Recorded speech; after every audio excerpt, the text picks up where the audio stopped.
Ce monsieur voulait devenir riche, et il a décidé de tuer sa copine pour faire un sacrifice.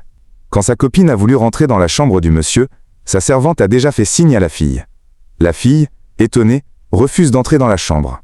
Le tueur est derrière la porte avec un couteau pour faire disparaître la fille. La fille intelligente cherche des arguments mensongers et refuse d'entrer dans la chambre. Le monsieur la convainc toujours d'entrer, mais la fille intelligente refuse. Elle prend son téléphone et fait un faux appel. Dans l'appel, elle fait comme si sa mère était décédée. Elle explique maintenant à ce monsieur que sa mère est décédée et qu'elle doit partir maintenant pour aller voir sa mère. Mais le monsieur ne la laisse pas partir. Toujours, le monsieur lui demande « Ma chérie, s'il te plaît, il faut rentrer, je vais te donner de l'eau à boire. » Mais la fille refuse toujours. Il dit « Toi de Namilla, il faut Reishuma, tu es déjà venu chez moi, mais pourquoi tu ne veux pas rentrer chez moi? J'ai des cadeaux pour toi et des surprises, ma chérie. » Mais la fille dit « Ma mère est décédée, je dois aller voir ma mère. » Mais le monsieur ne veut toujours pas la laisser, parce que le sacrifice doit être fait dans 10 minutes. La fille, avec son intelligence, dit « Ok, je vais rentrer dans ta chambre, mais prends la valise d'abord. » Le monsieur dit « Ok. » Quand le monsieur prend la valise, la fille crie et ferme la porte. Abonnez-vous pour la suite. Ce monsieur pensait faire des bisous à sa copine, mais celle-ci était en réalité un serpent. Sa mère aperçut la situation et cria « Jésus-Christ !» L'homme, étonné, voyait une fille, mais la mère voyait un serpent. Elle demanda « Mon fils, qui est cette personne ?»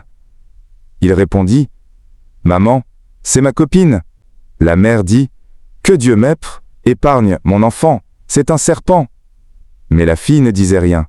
L'homme répondit « Maman, pourquoi dis-tu ce genre de choses sur ma femme ?» La maman n'arrêtait pas d'essayer de le convaincre, mais l'homme ne croyait pas sa mère et dit à sa copine « Ne te fâche pas contre ma mère. » La mère, énervée, entra dans la chambre pour chercher sa Bible. Elle posa la Bible sur la fille et cria « Au nom de Jésus-Christ !» Alors la fille cria « C'est quoi ça ?» Ce monsieur voulait devenir riche, et il a décidé de tuer sa copine pour faire un sacrifice. Quand sa copine a voulu rentrer dans la chambre du monsieur, sa servante a déjà fait signe à la fille. La fille, étonnée, refuse d'entrer dans la chambre. Le tueur est derrière la porte avec un couteau pour faire disparaître la fille. La fille intelligente cherche des arguments mensongers et refuse d'entrer dans la chambre.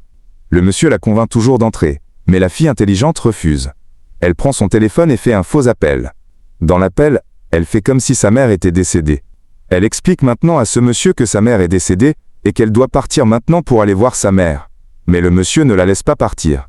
Toujours, le monsieur lui demande « Ma chérie, s'il te plaît, il faut rentrer, je vais te donner de l'eau à boire. » Mais la fille refuse toujours. Il dit « Toi de Namilla, il faut Reishuma, tu es déjà venu chez moi, mais pourquoi tu ne veux pas rentrer chez moi? J'ai des cadeaux pour toi et des surprises, ma chérie. » Mais la fille dit « Ma mère est décédée, je dois aller voir ma mère. » Mais le monsieur ne veut toujours pas la laisser, parce que le sacrifice doit être fait dans 10 minutes.